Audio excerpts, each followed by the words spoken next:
Hey guys, how we doing this morning or this afternoon, whenever you're viewing this video? Got a little lesson today on electric motors and how they work. We're going to be using electric motors with our cars shortly, and then next year we use electric motors for a few other projects. So good opportunity to learn how they work.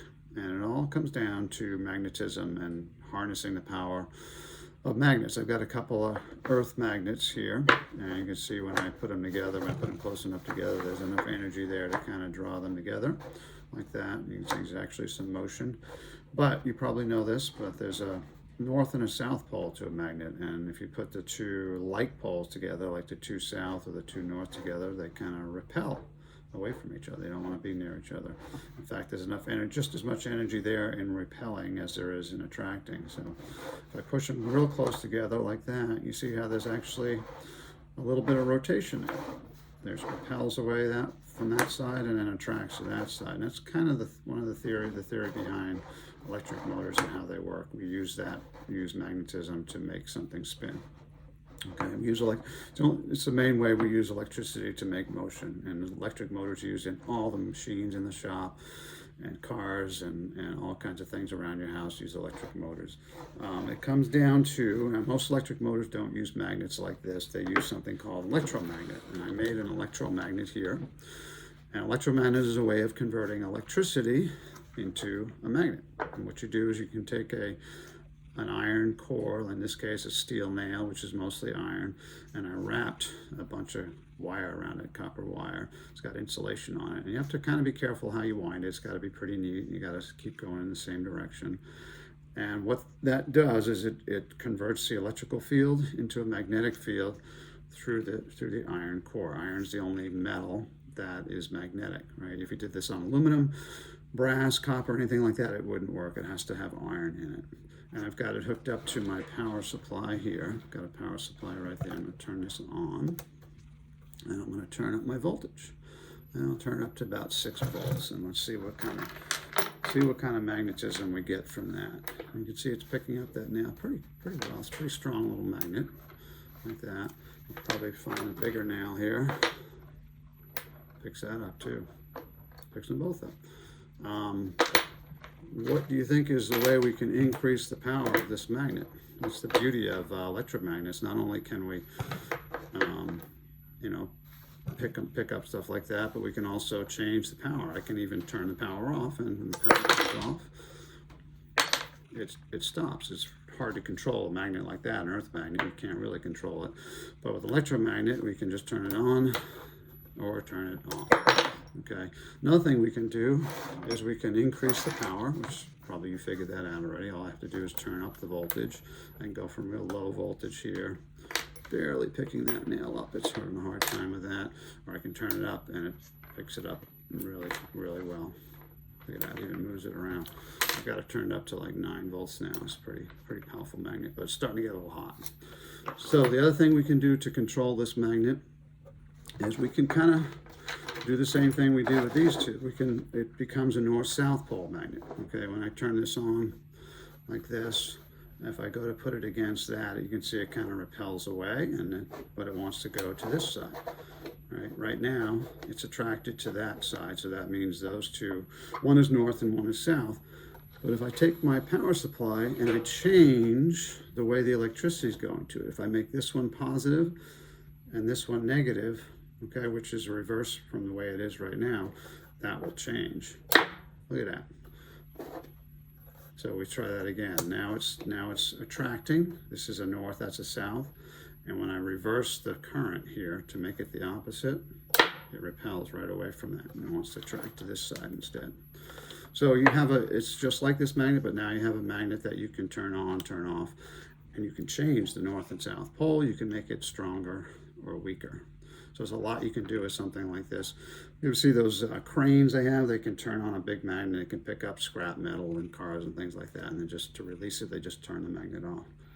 And I'll show you some more devices that use magnetism, but the way this leads into our motor, turn this thing on, is that an electric motor, like this one here, this is a model of electric motor. It has an electromagnet in the middle, but it's allowed to spin. And the electricity you can see in these two contact points here is where the electricity is allowed to go to it.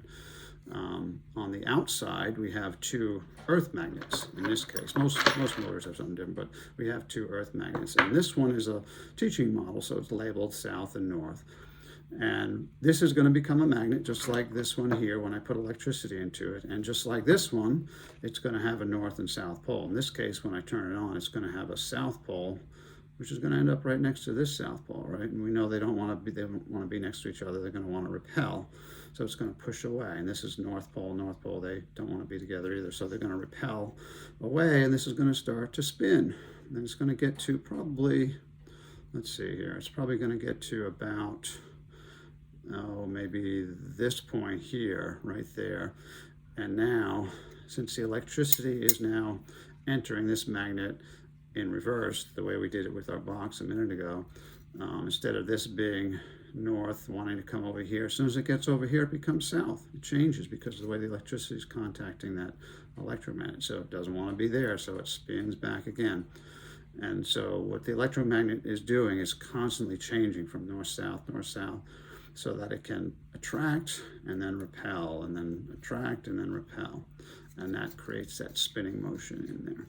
I don't know if you guys understood that. I can explain that better in class if you have a question, but let's see what it looks like when we hook it up. I'm going to hook up my same power supply to it. This little box here, and then I'm going to power it up. Let's see what we got here. Let's try a little bit of voltage there. See, it's starting to move a little bit. There we go. So I can turn that up. And right now I've got it, that's about 6 volts right there. It's spinning pretty good, but I can turn it down real slow just by reducing the voltage. That's probably about 3 volts. Okay, you can turn it up to 9 volts and it goes really fast. So again, we have a, electric motor, something that you can control just like we were controlling the magnet. All we're doing is we're changing the power of this magnet by putting more or less electricity into it. Another thing about electric motors is that you can change the direction easily in which they travel. So right now, this one is turning to the right here, clockwise. Okay, like that. So I reverse my switch here so that this, instead of becoming negative, it becomes positive. The motor will go in the other direction. So we'll go, let's see, we want to go this way. Need a little more juice and power. And we turn that right, and here we go. So that should reverse direction. Now it's going the opposite direction. So with something like a gasoline engine, a car or something like that, to do all those things, to change direction, you can't change the direction of the motor itself. You have to have a transmission, which you can shift and change gears. Same with the speed. The speed is very difficult to control. You have to add more gas. You have to have a lot of systems. Electric motors, really simple, really easy to control. And they can be really powerful now. The only problem is we need electricity to power them, right? So that's a simple electric motor, how that works. And this is what we're using in class. We're using motors like this, right? These ones here, you guys have seen these already. Inside there, you have the same kind of situation. You have our little coil, the electromagnet. You can see that this one's got copper wire wrapped around iron. There's 3 separate coils kind of wrapped around. That gives you a lot more power.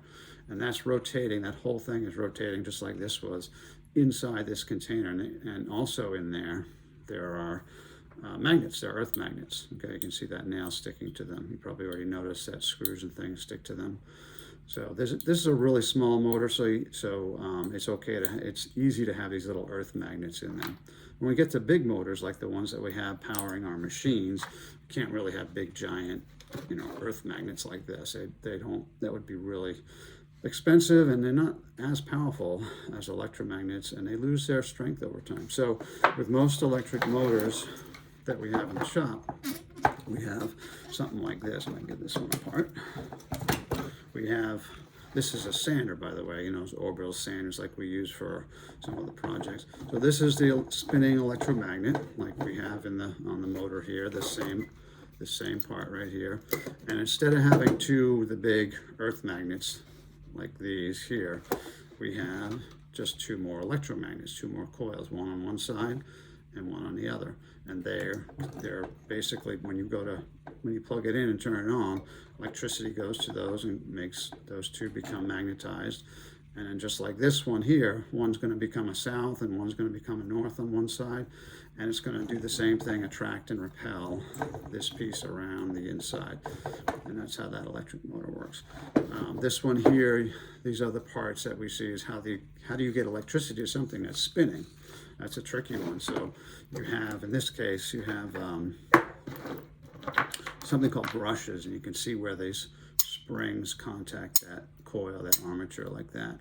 And they actually rub against there. You can see that when I turn this back on again. If I can get that spinning again. In fact, you can see two little blue sparks. That's a little bit of arcing where there's a little gap. The electricity is kind of jumping through the air. That's how, when electricity jumps through the air, it creates an arc or spark, kind of like lightning or sparks and things like that, spark plugs. So, so you do have a little wear spot there. And of course, there's bearings and things like that. So that's our electric motor.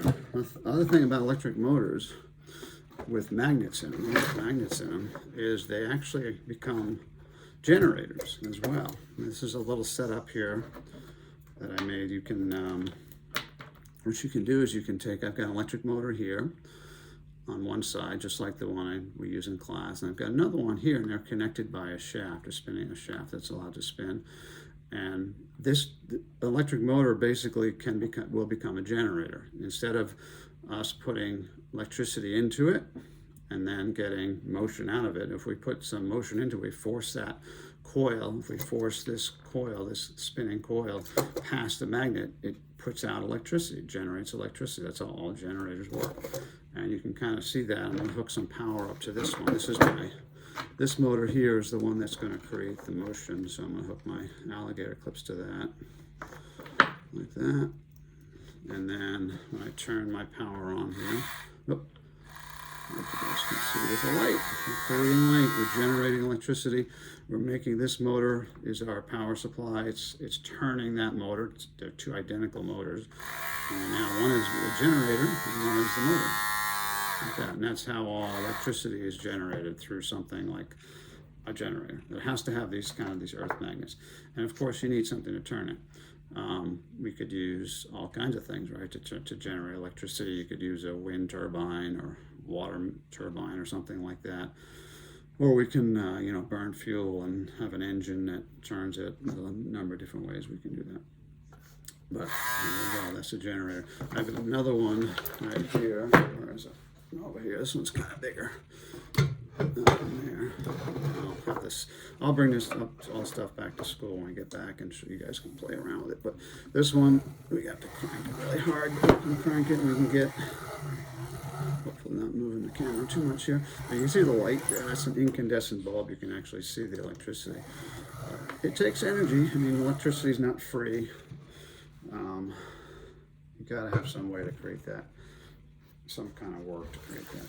All right, so I want to show you this device here. This is another little device here. You probably recognize it as a bell. This is just like the bells we have in our school on the wall there. And this one, you probably recognize these two right here. These are a couple of coils, a couple of electromagnets, just like this thing here, or this thing here. And this works by using the magnetism from those to actually, when I turn this on, it's going to attract that little hammer. This little hammer is made out of steel. It's got iron in it. So when these become magnets, they're going to pull that. I hope you can see that. They're going to pull that hammer over, and it's going to ding the bell. It's going to hit the bell. But we don't want it to just go over and stop. We want it to go back and forth. So the way this goes back and forth, hopefully you can see this. Let me move it a little bit closer. Is that you have a little connection. So the connection there, you can see when they're touching, the electricity goes to the magnets. They become magnetized, so it pulls this over. But when it pulls it over, the connection breaks. It opens up, stops the electricity from going to those magnets. So since it stops, it springs back, and as soon as it springs back, it hits again, generating magnetism back into those, and pulls it back. So it's constantly turning itself on and off. These are becoming magnets and then getting turned on and turned off. Let's plug it in, see if it works.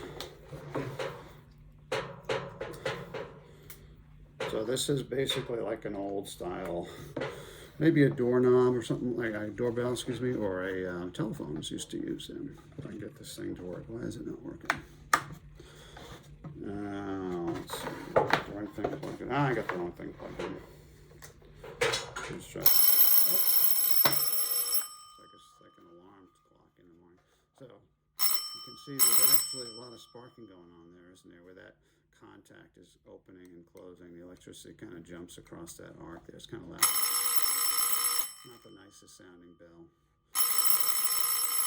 But anytime you want to move something with electricity, it involves coils. So if you look inside a washing machine, there's valves that turn water on, turn it off, hot, cold, things like that. There's usually just a solenoid, which is an electromagnet that just moves a valve one way or moves it back the other way with a switch. So, let's see, there was something else I was going to show you guys. I can't think of it now. I guess we covered everything. But this one is pretty cool. I'll bring this back. The magnet that I made is kind of fun to play with. Let me show you guys again. And if you want to make one at home, all you need to do is take a piece of wire like this. You see this is copper wire. And this, I think it's like 20 gauge wire and a nail. And then what I did was I started wrapping really, really neatly all the way to one end. And I got to this end and I went the same direction. I kept going the other end. And then I think I went back 2 or 3 times. The more wire and the bigger the nail or the bolt you have on here, the more powerful the magnet's going to be. And of course, we can adjust the power with how much power we put in. You could do this with a battery, probably a 9-volt battery. Just got to be careful because it can get hot. So we'll turn this one on again, I'll plug it in, and we'll power it up again, see what we get. All right, so let's see, where's our nails and stuff. Pretty powerful. I got a bigger one here too. I can feel it's generating a little bit of heat because there's a little bit of friction there. No, it's not going to take that one too easily. Yeah, holds a lot of weight. And then I shut it off and it all falls down. All right, well, I hope you guys enjoyed the little video on how electric motors work. When we get back, we'll hopefully be able to work with them a little bit. And maybe you could try working on one of those too, if you have some wire at home. All right, thanks guys. We'll see ya.